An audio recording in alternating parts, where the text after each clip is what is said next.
삶의 그 현장에서 진짜 이제 이런 것들이 뭐 가정이 됐든 뭐 교회가 됐든 뭐 공동체가 됐든 아니면 여러분이 계시는 그 삶의 현장이든 어디든지 간에 진짜 좀 이런 좀 삶의 열매들을 좀 맺기 위한 좀 몸부림들이 좀 있었으면 좋겠다는 뭐 개인적인 바람이 있고요. 오늘 그 4장 읽으신 거 제가 제목은 이제 공의 앞에서 신문이라 정해봤고요. 지금 이 본문은 저희가 그 지지난번에 봤던 그 미문의 안진뱅이 사건하고 역시 같이 지금 그 사건의 계속 연장에 있어요, 지금. 근데 이제 3장하고요. 지난번에 제가 베드로 설교 2를 했는데 지금 3장하고 이게 4장 오늘 읽으신 본문 보면 약간 유사한 점이 많이 있어요. 내용 자체는 이런 거예요. 너희가 십자가에 못 박이신 그 예수께서 부활하셨다. 그리고 이제 유일한 구원자는 이제 그분밖에 없다. 내용은 사실 크게 이 두 가지입니다. 근데 이제 뭐가 차이가 있냐면 그 3장 지난번에 봤던 3장 그 마지막 쪽에 베드로의 설교제 2로 봤죠. 11절 26절까지는 대상이 누구냐면 백성들이에요. 주로 백성들은 이제 초점으로 지금 설교가 진행되고 있고요. 지금 제가 제목처럼 공의 앞에서 신문한다고 얘기했어요. 4장은 약간 대상이 바뀌어요. 그럼 공의 앞에서 신문을 당하는 것에 대한 일종의 답변으로 오는 이제 설교를 한 거잖아요. 그 답변으로 말을 하는 것 아닙니까? 그러면 대상이 누구일 가능성이 많습니까, 여러분? 대부분 말 그대로 종교 지도자들입니다. 이해하시겠죠? 3장 백성 쪽에서 무리 쪽에서 지금 4장은요. 지금 주로 종교 지도자들. 그래서 여러분 1절 한번 2절 보세요. 눈만 와보세요. 거기 보면 사도들 백성이 말할 때 제사장들, 성전 맡은 자, 사두개인들. 2절 부활이 가르침에 전함을 싫어한다 얘기했고요. 그리고 5절 보세요. 관리들, 장로들, 서기관들, 예루살렘. 6절 대제사장 안나스, 가야바 쭉 나옵니다. 지금 언뜻 보셔도 어떻습니까? 언뜻 보셔도 다 소위 말하는 교회 성전 리더들이에요. 근데 흥미로운 게 있죠. 지금 4절 보시면 어떻든 지난번에 베드로 설교를 듣고 5천 명이 회심했다고 지난번에 잠깐 얘기했어요. 그리고요. 지금 종교 지도자들, 교회 리더들 앞에서 성전 리더들 앞에서 설교를 합니다. 여러분께서 죽였던 십자가에 못 박았던 그분이 지금 이 미문에 앉은 안진뱅이를 치유했습니다. 그리고 이분이 부활하신 이분이 치유했습니다. 그리고 이분 외에는 이제 전혀 구원의 방도나 구원의 방식이 이제 이 땅에 존재하지 않습니다란 어떻게 메시지를 전한 거예요. 지난번하고 동일한 메시지를. 근데 어떻습니까? 반응이 너무 다르지 않습니까? 3장에서는요. 어떻습니까? 몇 명이요? 5천 명이 회심하잖아요. 4장 지금 본문이에요. 십자가에 못 박았던 예수께서 부활하셨던 그분이 미문에 앉은 안진뱅이를 치유하셨습니다. 그분 외에는 이제 구원의 방법, 구원의 다른 길이 없습니다. 라고 설교하니까 그들이 어떻습니까? 그들이 기분이 되게 안 좋은 거예요. 2절에 뭐 얘기합니까? 전함을 싫어한다고 얘기해요. 그리고 어떻게 합니까? 뒤에 쭉 보시면 이게 어떻든 이게 안진뱅이가 일어난 건 팩트잖아요. 분명히 이거는 40년 동안 걷지 못하는 이 친구가 일어난 건 누가 봐도 이건 사실로 일어났으니까 어떻게 반박할 여지가 없는 거예요. 어떻게 합니까? 사도들에게 야 너희들 다른 데가서 이런 얘기 하지 마. 입 막어. 입 함구해. 너희들 입 함부로 놀렸다는 가만히 안 둘 거야 얘기하지 않습니까? 그래서 19절 나오는 게 뭐예요? 내가 하나님의 말씀을 듣는 게 옳은가? 당신의 말씀을 듣는 게 옳은가에 대한 얘기를 하잖아요. 제가 오늘 19절 한번 보실래요, 여러분? 결론의 말씀일 수 있는데요. 제가 요절로 이걸 19절을 봤어요. 요건 한번 같이 한번 읽어볼까요? 19절 읽습니다. 베드로와 요한이 대답하여 이르되 하나님 앞에서 너희의 말을 듣는 것이 하나님의 말씀을 듣는 것보다 옳은가 판단하라. 오늘의 그 요절 말씀입니다. 그러니까 하나님의 말씀을 듣는 게 옳은가? 야 너희도 어디 가서 복음 전하지 마. 너희도 어디 가서 이런 얘기 하지 마. 라고 위협하고 경고했던 그 사람의 말을 듣는 것이 옳은가? 당연히 이들은 뭐를 택합니까? 당연히 하나님의 말씀을 택하지 않습니까? 우리가 보고 들은 것을 전하지 아니할 수 없다. 이게 어떻든 저희가 읽은 오늘 본문의 큰 대지고요. 이제 제가 보고 싶은 건 이겁니다. 여러분 다시 한번 4장으로 앞으로 가볼게요. 제사장 나와요. 성전 맡은 자라는 사람이 나와요. 사두개인도 나와요. 성전 맡은 자가 누구냐면 예를 들면 이런 거예요. 성전은요, 그러니까 그 성전 치안 경비대라는 게 있어요. 그러니까 예를 들면 성전에 일어나는 여러 가지 치안 같은 거 있죠. 그러니까 예루살렘, 그러니까 3대 절기 때는 이스라엘 성인 남성들이 다 예루살렘으로 모인다 그랬어요. 그죠? 그러다 보니까 엄청나게 많은 수십만 인구가 모인단 말이에요. 그러다 보니까 어쩔 수 없이 질서나 치안에 문제가 생겨요. 또 이상한 사람들도 있지 않겠습니까? 소요도 일어날 수 있고 하다 보니까 이제 성전에 뭐가 있냐면 성전 경비대라는 게 있어요. 그 성전 경비대가 한 200여 명으로 이루어졌거든요. 근데 그 멤버들은 우리식으로 지금으로 얘기하면 경찰이 아니에요. 대부분 제사장 내지는 레위인들로 이루어졌어요.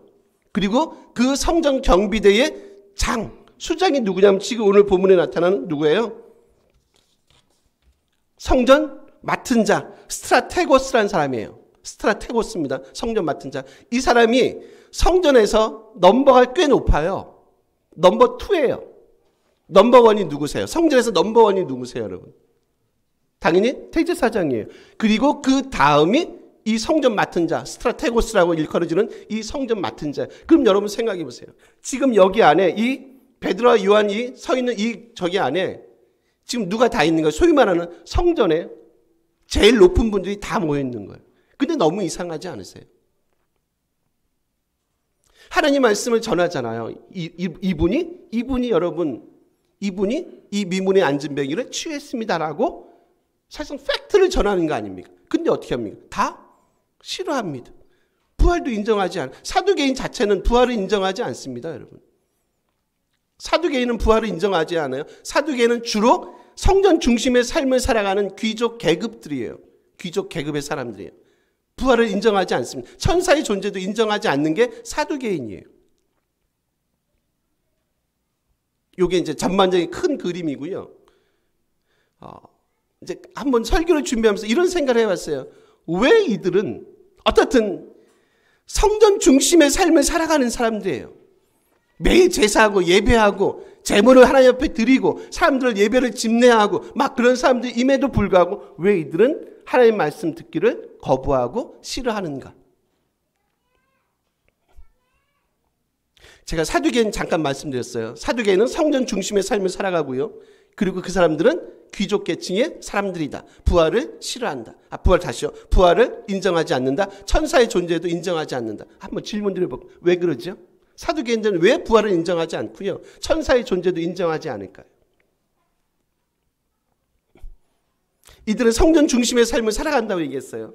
한번 이렇게 추론을 한번 해보실 수 있을까요? 잘 안 되시죠, 추론이. 그럼 이제 이렇게 한번 생각해 보세요. 성전 중심의 삶을 살아가는 귀족 계층의 일종의 당파가 사두개파, 사두개인이라고 보면 이제 그들 마음속에는요, 그들 삶의 중심에 있는 게 있어요. 그게 뭔지 아세요? 재물입니다, 재물. 충분히 밥 먹고 살 만한 사람들이에요. 그 당시 성전은 단순히 예배의 장소만이 아닙니다, 여러분. 예배만 드리지 않아요.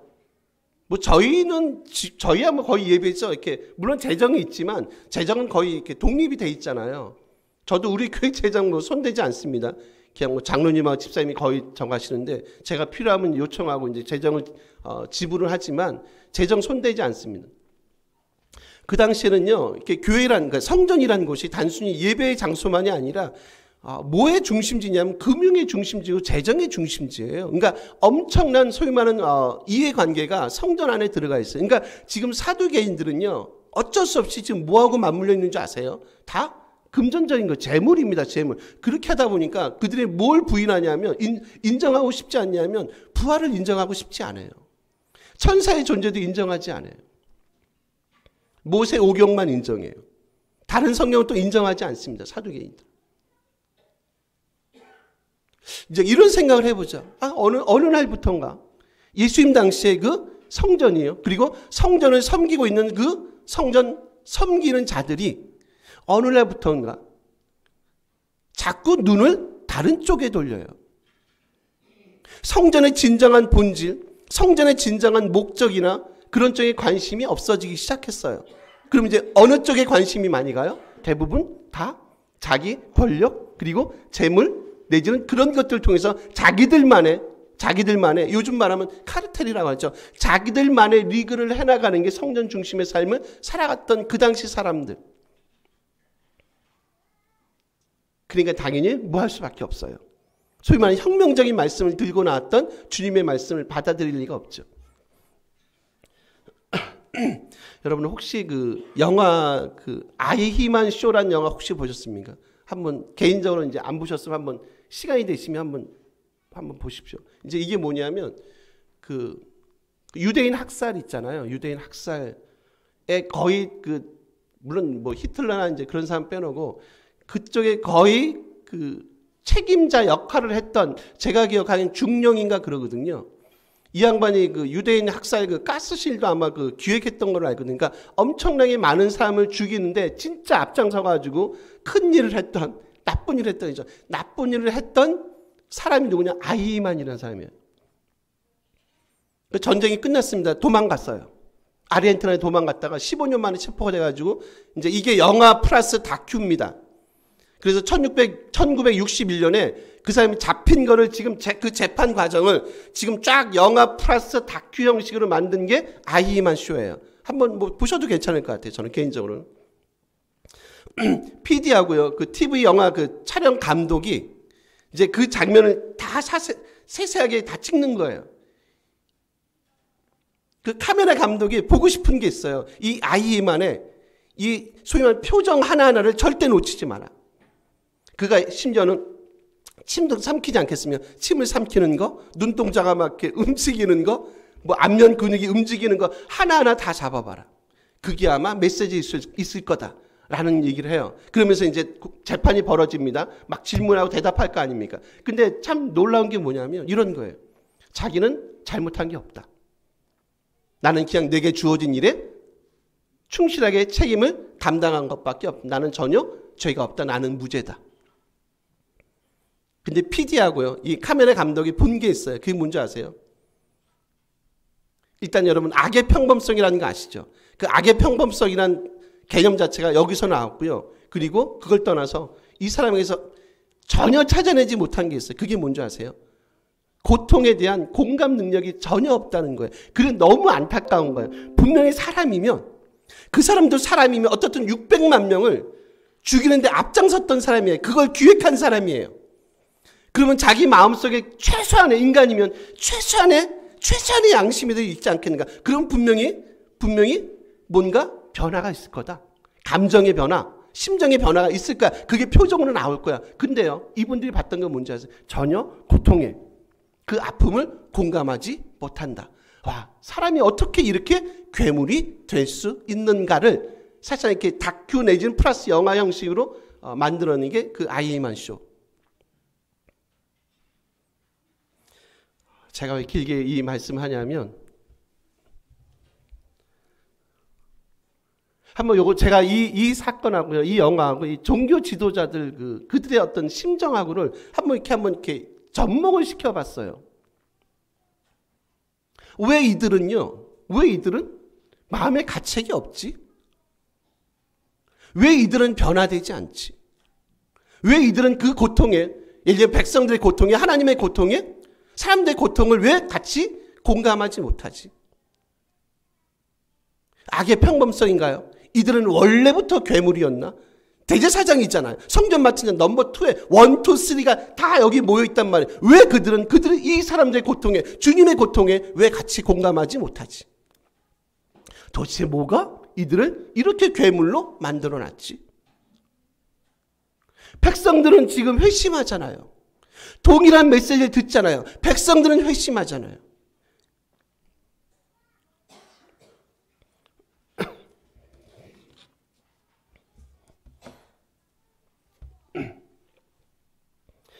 오늘 본문이 잘 소개하는 게 여러분 8절 한번 가보세요. 한번 같이 한번 읽어주실래요? 읽습니다. 이에 베드로가 성령이 충만하여 이르되 백성의 관리들과 장로들 하면서 쭉 설명을 해요.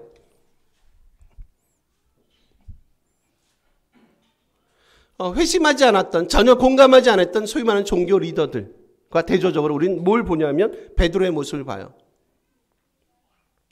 베드로가 성령이 충만했다고 여러분 이제 또 이제 이런 거죠. 이게 성령 충만은 그런 거야, 여러분. 제가 이제 이런 대목이 나오면 꼭 한마디 설명하는데 뭐 특별한 뭐 영적인 기적을 체험하고 특별히 영적인 어떤 그 이상한 것들을 행하고 하는 쪽에 지금 초점이 있지 않아요.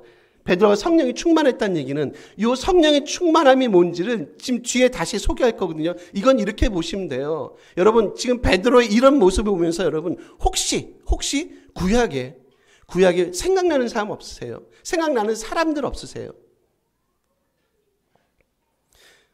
제가 한번 말씀드렸나요? 제가 그 남미비아라는 그 아프리카 땅에 가서 그때 이제 그 마지막 공부가 끝나기 전에 드렸을 것 같은 기억이 나는데 그 이제 계시록 세미나를 한번 했어요. 이제 흑인 분들이죠. 뭐 한 40-50명 모이는데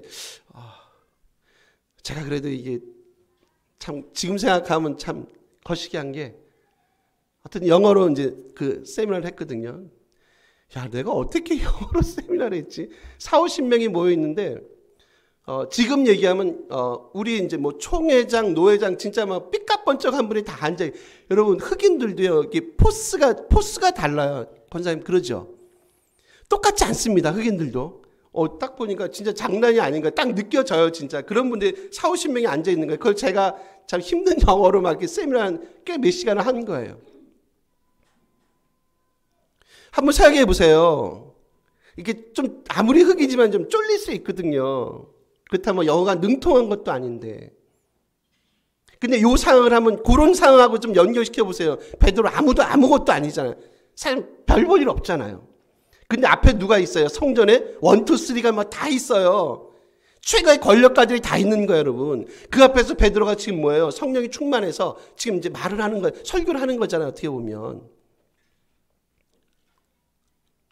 그럼 여러분, 제가 말씀했듯이 구약에 어떤 분들이 생각이 나세요, 여러분? 저는 누가 생각이 나냐면 선지자들이 생각이 나요.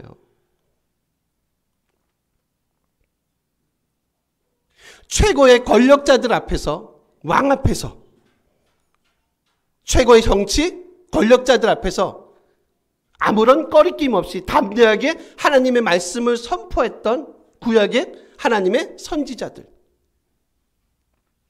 지금 성령이 충만하다는 건요, 제가 말씀했듯이 막 이상한 영적인 체험을 하고 신비로운 말을 하고 신비로운 일을 행하고 하는 쪽에 지금 누가의 초점이 있지 않아요. 누가는 우리로 하여금 보게 만드는 게 있어요. 그게 뭐냐면 바로 구약의 옛 선지자들, 하나님의 말씀을 그 세상의 권력자들 앞에서 담대하게 증거했던 그 선지자들의 모습을 지금 이 베드로의 모습을 통해서 보여주고 싶은 거예요.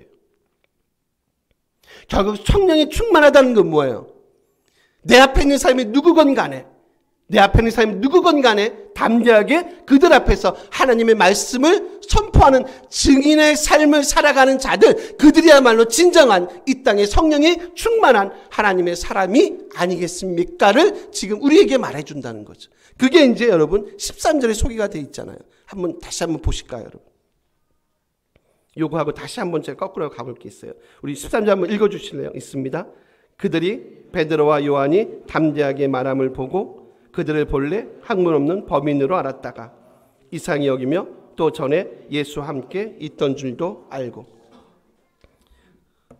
지금 베드로와 요한이 어떻게 얘기한다고요? 담대하게. 이게 파레시아라는 단어인데 이게 이제 되게 중요한 단어거든요. 그 헬라어에서 특히 사도행전에서 이 파레시아라는 단어가 되게 중요한 게 이게 뭐냐면 이렇게 이해하시면 돼요. 그러니까 아까 말씀한 대로 소위 말하는 그 성전에 막 넘버 1, 2, 3가 다 앞에 있는 거예요. 총회장, 노회장 다 있습니다. 무슨 뭐 기독교 협회 회장 다 모여 있어요. 거기 앞에서 전혀 두려워하거나 전혀 주춤하지 않고 솔직하게 자기가 하고 싶은 얘기를 전부 토해낼 때 쓰는 단어가 지금 요 파레시아란 담대함이란 단어예요. 특히 아랫사람이 윗사람 앞에서 별 볼 일 없잖아요. 말씀하는데 베드로 요한 별 볼 일 없는 사람들이에요. 어부들이에요. 감히 그들과 얼굴을 대면하면서 이런 일을 할 수 있는 정도의 수준을 갖고 있는 사람이 아니에요.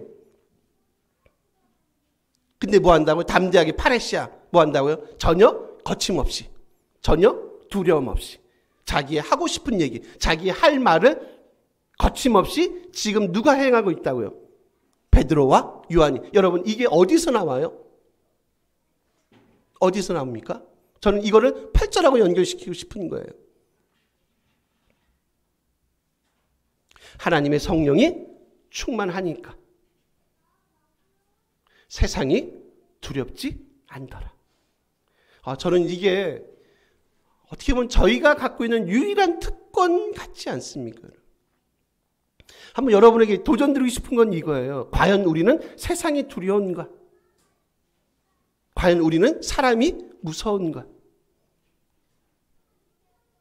아니면 우리는 그거와 상관없이 이 하나님의 말씀을 담대하게, 거침없이, 솔직하게, 그분이야말로 우리를 진정으로 구원하셨던 이 땅의 진정한 구원자세요 라고 거침없이 세상 앞에 내뱉을 수 있는 이런 담대함, 파레시아가 우리 가운데 있는가? 여러분, 12절 다시 거꾸로 한번 가보실래요? 12절 한 번만 더 읽어주세요. 읽습니다. 다른 이로서는 구원을 받을 수 없나니 천하 사람 중에 구원을 받을 만한 다른 이름을 우리에게 주신 일이 없습니다. 여기 구원자는 보통 소테르라 하는데요. 그 당시 그 헬라인들에게 있어서요, 그 구원자라는 개념은 되게 소위 말하는 스펙트럼이 넓어요. 그러니까 그 사람들에게도 구원자라는 개념이 있습니다, 여러분. 구원이라는 개념이 있어요. 근데 이제 그 사람들이 생각하는 구원은 뭐냐면, 구원자는 뭐냐면 이런 거예요. 예를 들면 신들에 대해서, 신들이 하나님이 아닙니다. 자기들이 섬겼던 어떤 신들에 대해서, 아니면 이제 병에 걸렸어요. 병에 걸리면 누군가 이제 치유를 해준다고 생각하죠. 그 치유자에 대해서, 내지는 철학자들에 대해서, 내지는 정치가들에 대해서 그들이 불러요. 뭐라고 부릅니까? 그 사람들은 우리의 뭐예요? 소테르, 구원자입니다 라고 부른다는 거죠. 개념이 다르죠. 그러니까 그들이 생각하는 구원자는 누굽니까, 여러분? 어떤 구원자입니까? 물리적으로, 그리고 권력을 갖고 있는 권력지향적 내지는 정치적인 권력자들을 그 사람들 뭘로 부른다고요? 소테르, 구원자라고 부른다는 거죠.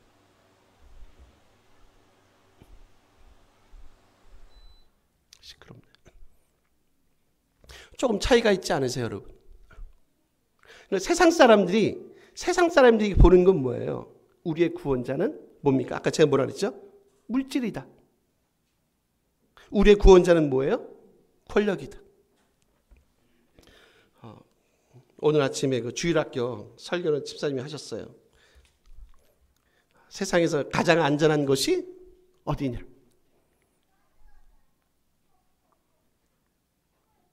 그건 재물도 아니고 어디 안전한 어디 바위도 아니고 다른 어떤 곳이 아니라 그것은 하나님과 주님의 품이다. 그분만이 진정으로 우리의 구원을 주세요라고 이제 주일학교 때 말씀한 거예요. 여러분, 맞지 않습니까? 사람들이 보는 구원자는 뭐라고요? 물질이에요. 사람들이 보는 구원자는 누구라고요? 세상에 권력 있는 사람들, 정치력 있는 사람들, 늘 권력지향적인 삶을 내지는 그런 삶을 추구하는 사람들이, 세상 사람들이 볼 땐 뭐예요? 구원자예요. 그래서 우리는 사실상, 그래서 재물이 어떻게 보면 우리는 열광할 수도 있어요. 아파트에 열광하고요, 땅에 열광하고. 왜냐하면 우리의 구원자는 나의 안전과 생명을 지켜줄 게 뭐밖에 없다고 생각하는 거예요. 재물이에요, 재물. 권력이야, 권력. 명예. 그게 우리의 구원자인 거예요. 누가 생각한 거라고요? 그 당시 헬라 사람들이요. 세상 사람들이 생각하는 거하고 우리가 생각하는 거하고 많이 다르지 않다는 겁니다.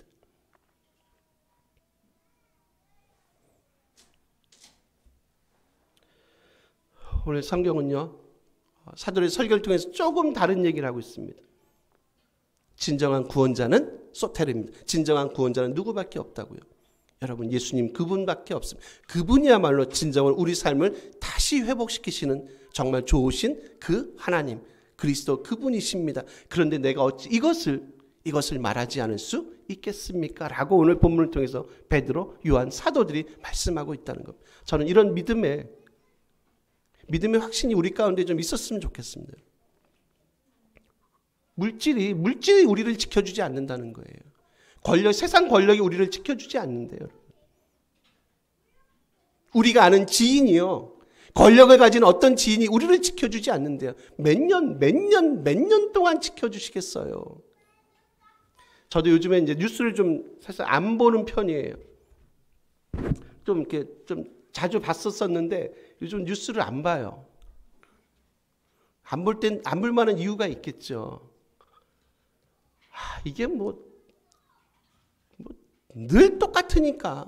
늘 앞에 분들이나 뒤에 분들이나 또 뒤에 분들도 늘 똑같을 거예요. 늘 똑같은 멘트. 그런 것 가지고 사람이 변하지 않는 것 같더라고요. 그렇지 않으세요? 그런 것 갖고 사람이 변하지 않아요. 그런 걸 보면서 또 느끼는 게 있어요. 사람은 참 안 변하는구나. 그리고 사람이 얼마나 이기적인지 봐요. 사람은 늘 자기중심으로 생각하는구나. 아까 제가 사두개인들 얘기했어요. 사두개인들 철저하게 모중심적인 삶을 살았다고요. 재물이요, 재물. 부활이 있으면 안 되죠. 내가 재물이 이렇게 많은데 부활이 있으면 안 되죠. 이 땅에서 평생 잘 먹고 잘 사는 게 나의 꿈이고 소망인데 그렇지 않습니까, 여러분? 뭐하러 천국을 사모해요? 내 친구가 얼마나 잘 나가고 있는데 얼마나 권력자들인데 뭐하러 천국을 사모해요, 여러분? 그렇지 않습니까? 오히려 성령이 하나님 말씀하는 게 맞죠. 고난받는 게 우리에게 유익이라 그걸 통해서 하나님께서 우리를 세워가는 모습들을 오히려 여러분 더 잘 보지 않습니까? 지금 베드로와 요한이 사도들이 지금 이런 말씀을 할 수 있는 건 뭐예요, 여러분? 모습이 너무 다르지 않으세요? 이전에 여러분 베드로의 모습 보세요. 여종의 그 질문에 당신도 그 당 아닙니까? 얘가 무슨 얘기하는 거야? 너무 초라한 모습, 너무 비참한 모습을 우리가 누가복음에서 봤잖아요. 그가 성령을 경험하지 않습니까? 예수님의 부활의 사건을 그가 보지 않습니까? 그의 삶이 완전히 달라지지 않습니까? 세상 앞에 이제 더 이상 무서울 게 없는 자로 세상 앞에 그가 쓰지 않습니까? 전 이게 성도의 삶이 아닌가라는 생각이 드는 거예요. 누구도 성도의 삶을 뒤흔들 수 없다. 우리가 그리스도 안에 있으면. 아무리 공의 앞에서 신문을 받아도 세상 앞에 우리가 신문을 받아도 우리를 건들 자가 누가 있겠어요? 세상에서 가장 안전한 곳이 어디라고요, 여러분? 주일학교도 안전해요. 주일학교도 알아요. 마지막 19절 보실까요, 여러분? 한번 마지막 읽어주실래요? 요절이라고 말씀했습니다. 한번 읽습니다. 베드로와 요한이 대답하여 이르되 하나님 앞에서 너희의 말을 듣는 것이 하나님의 말씀을 듣는 것보다 옳은가 판단하라.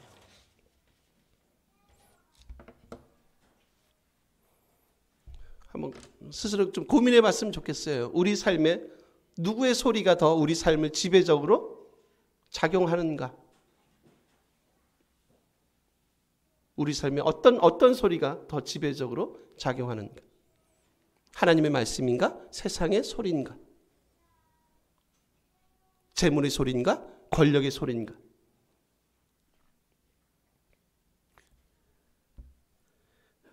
하나님의 말씀이 좀 들려줬으면 좋겠고요. 세상 앞에 담대하게 하나님의 자녀됨 그리고 하나님의 증인됨을 담대하게 선포할 수 있는 그런 믿음이 담대함 확신이 우리 가운데 있었으면 좋겠습니다. 기도하시겠습니다. 하나님 아버지, 많이 부족하고 연약하지만